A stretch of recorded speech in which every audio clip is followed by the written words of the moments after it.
मोहतरम दोस्तों, अस्सलाम वालेकुम वरहमतुल्लाहि वबरकातुहू। उम्मीद करता हूँ आप खैरियत से होंगे। अल्लाह पाक आपको सलामत रखे, खुश रखे, आबाद रखे।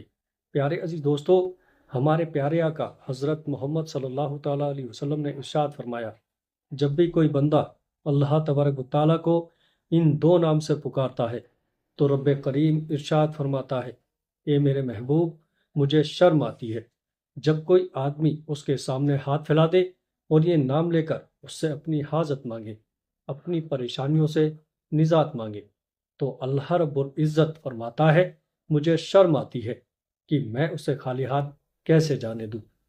मैं अपने बंदे को कैसे नाकाम लौटा सकता हूँ।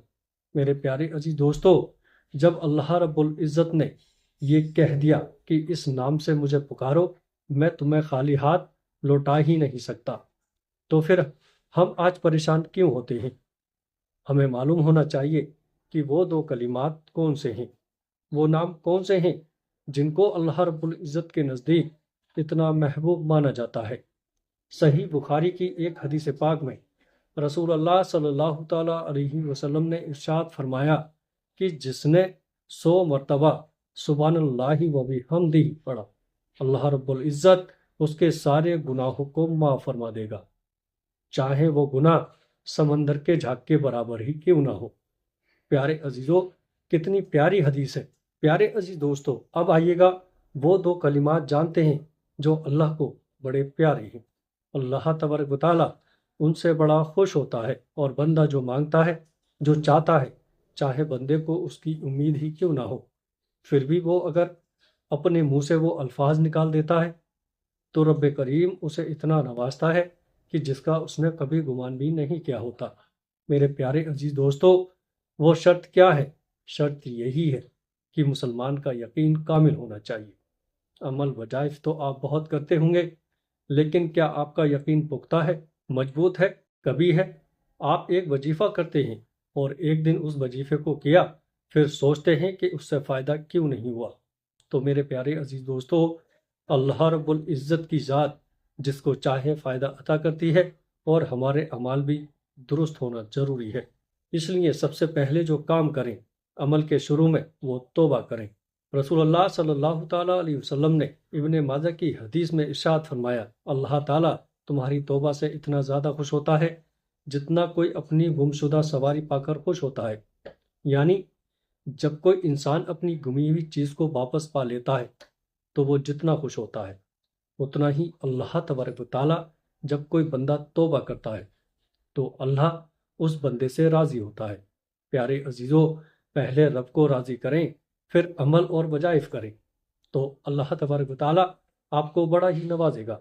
और जो लोग रोते हैं ना, बार बार की तकलीफ़ें हैं, परेशानियां हैं, मुसीबतें हैं, तो हुजूर की हदीस भी वो सुन लें कि रसूल सल्लल्लाहु ताला अलैहि वसल्लम ने फरमाया, सही बुखारी की हदीस है, अल्लाह तबारक व तआला जिसके साथ खैर करना चाहता है उसे बीमारी की तकलीफ और दीगर मुसीबत में मुब्तला कर देता है।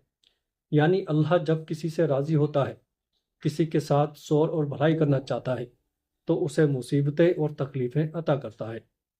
उसके लिए आजमाइश होती है। जब वो उनमें कामयाब हो जाता है तो रब करीम फिर उसे नवाजता ही नवाजता है। मेरे प्यारे अजीज दोस्तों, आइए पहले हदीस की तरफ बढ़ते हैं जिसमें हमने ये शुमार किया था कि वो दो कलिमात हैं जिससे अल्लाह राज़ी होता है। और अल्लाह ताला फरमाता है कि मुझे शर्म आती है जब मेरा बंदा मुझे इन दो नामों से पुकारता है और अपनी हाजतें मांगता है, तो मैं उसे अता करता हूँ, मैं उसे खाली हाथ नहीं जाने देता। तो वो हदीस और वो दो कलिमात कौन से हैं? सबसे पहले आपने नमाजों की पाबंदी करनी है। जो लोग नमाज पढ़ते हैं, अल्लाह ताला उनकी परेशानियां वैसे ही दूर फरमा देता है। और नमाज दिल का सुकून है, नबी सल्लल्लाहु ताला अलैहि वसल्लम की आंखों की ठंडक है। तो नमाज की पाबंदी आप ज़रूर करें। अब इस वजीफे को किसी भी नमाज के बाद कर सकते हैं। जैसे ही आप नमाज से फारिग होते हैं तो एक जगह पर बैठ जाए।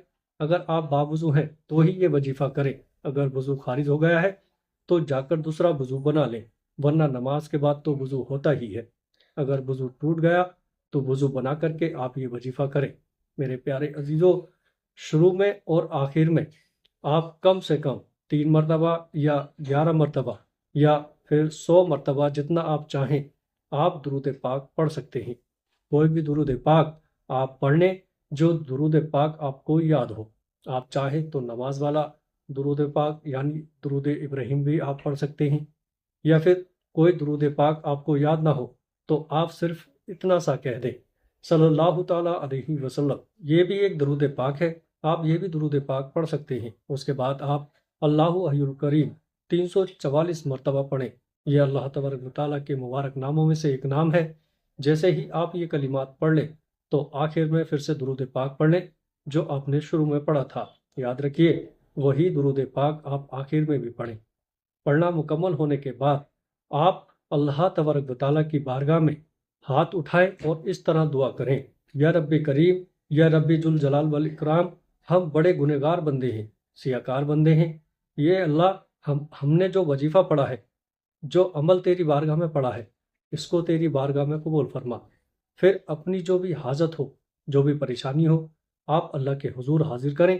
انشاءاللہ تبارک و تعالیٰ جیسے ہی دعا قبول ہوگی، اللہ تبارک و تعالیٰ آپ کی فوری مدد فرمائے گا۔ اے میرے اللہ، ہم سب کی جان مال کی، عزت کی، آبرو کی حفاظت فرما، ہم سب کے گناہ کبیرہ صغیرہ معاف فرما، قبر کے عذاب سے بچا، یا رب العالمین مغفرت فرما، ہمارے والدین کی بھی ہماری بھی مغفرت فرما۔ اس طرح دعا کریں اور آخر میں پھر درود شریف پڑھ لیں۔